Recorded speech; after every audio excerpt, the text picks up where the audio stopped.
Be seated.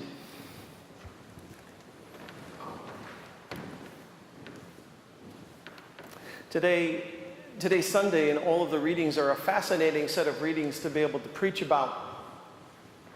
It might be called Trial and Tribulation Sunday if you read the stories carefully. We begin with the story of Job. Now, I don't know if you know that story all that well, but the story of Job rises out of a conversation that God is having with Satan, Lucifer.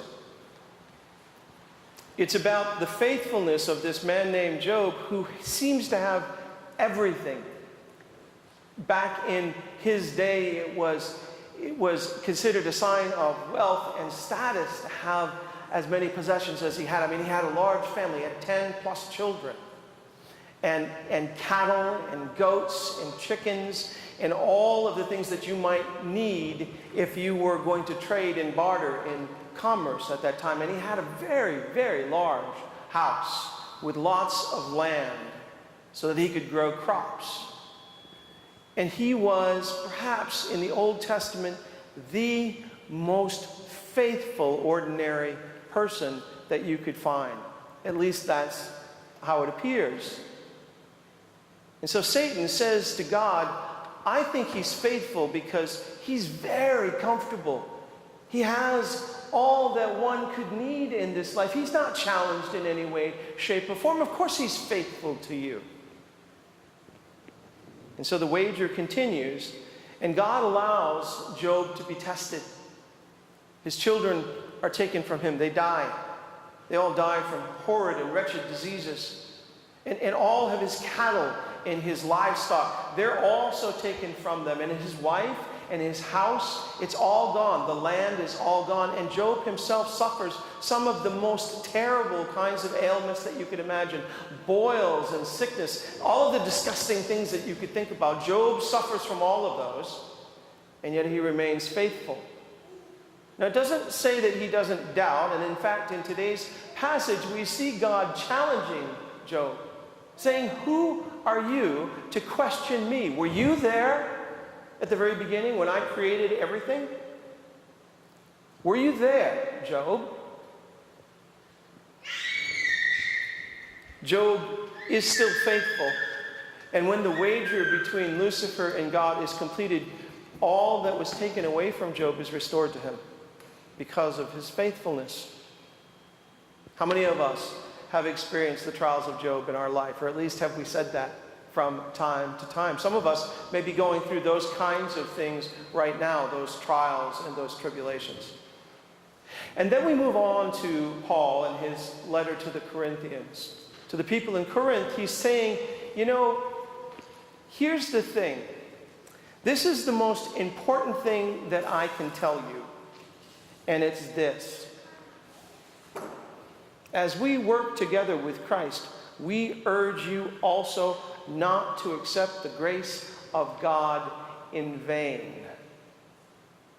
Not to accept the grace of God in vain.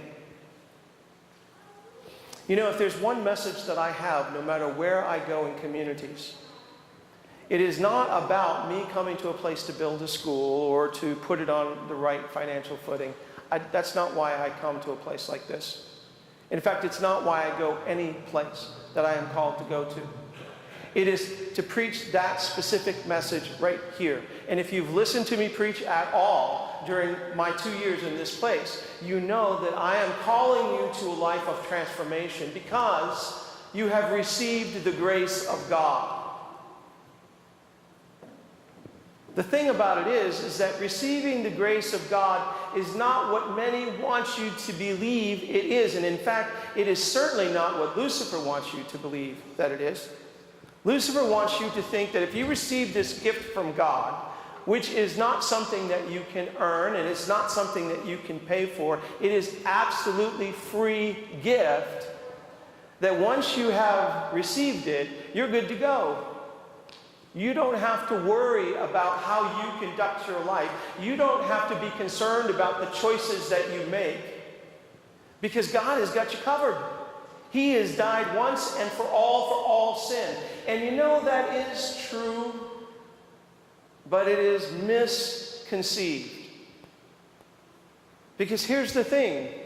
Once you receive the grace of God, once you open your arms up and say, yes, Lord, I accept what it is that you offer me, then you must be compelled to change, to conduct your life and the choices that you make day by day according to the reality that you've received that grace, according to the teachings of Jesus Christ, who came down incarnate, who lived his life and showed us the way to return to God, and even died on the cross so that you and I might have life and might have it to the full, so that you and I might experience joy and experience it to the full.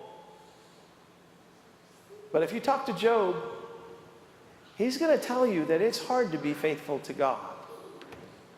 And apparently, if you talk to Paul, Paul's also going to tell you that it is not easy to follow God.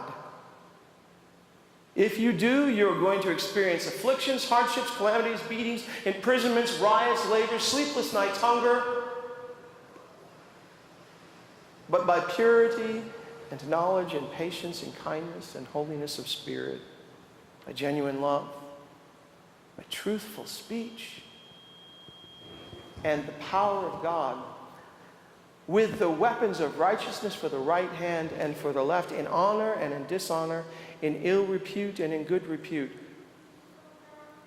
you can accomplish what it is that God created you to be. Do you know that? You see, each and every one of us who receives the grace of God is compelled to become the people that God created us to be, and that is not easy. It wasn't easy for Job. It wasn't easy for Paul. It's not easy for anyone who tries to live in this world as it is today and tries to negotiate all of the traps and the trials that are there for us to negotiate and think that we can do it on our own, because we can't. We are not in control. Let me say that again. We are not in control. I told this story this morning about a man I knew in New York City who was a part of the SEC. He's a very powerful man, and a number of years ago in New York City, he came out of a meeting where he had just finished setting policy, financial policy for the United States. He had one of the biggest heads I have ever seen, and I'm not talking about his physical size, I am talking about his self-importance. His self-opinion was enormous. He was powerful. He was in control. He could lift his fingers and markets would rise and fall. And he stepped out of that meeting in New York City, coming from one of the most powerful places in the world, Wall Street. He took about 5 steps. He hit a patch of ice. He fell up in the air back, and he hit the back of his head and died on the spot. How's that for power? How is that for control? You see, what Job understood is that he was not in charge. He would surrender himself to God, knowing that if he maintained his faithful relationship with God, that God, in the end, would care for him. That's a message that each and every one of us have to have.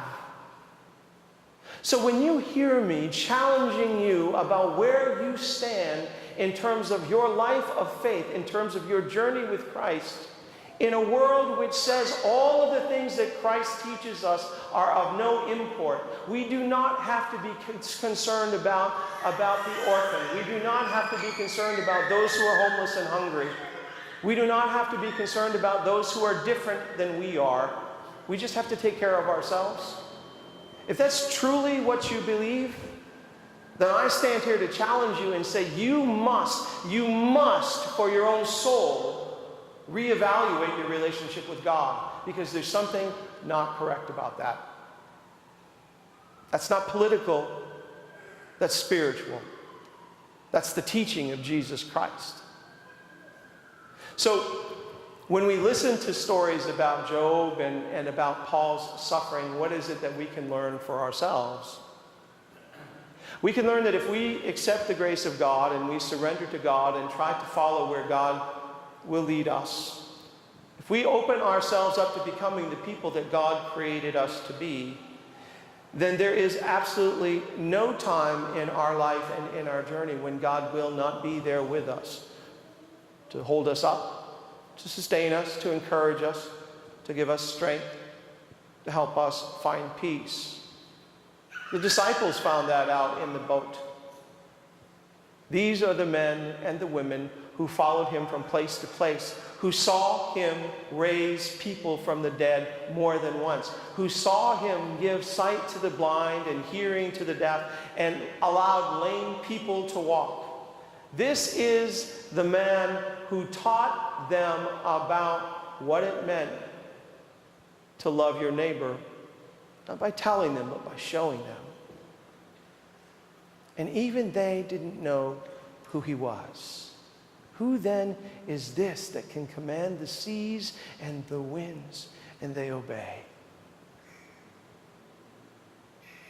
He is the one that you and I put our trust in. He is the one that you and I make one choice after another for.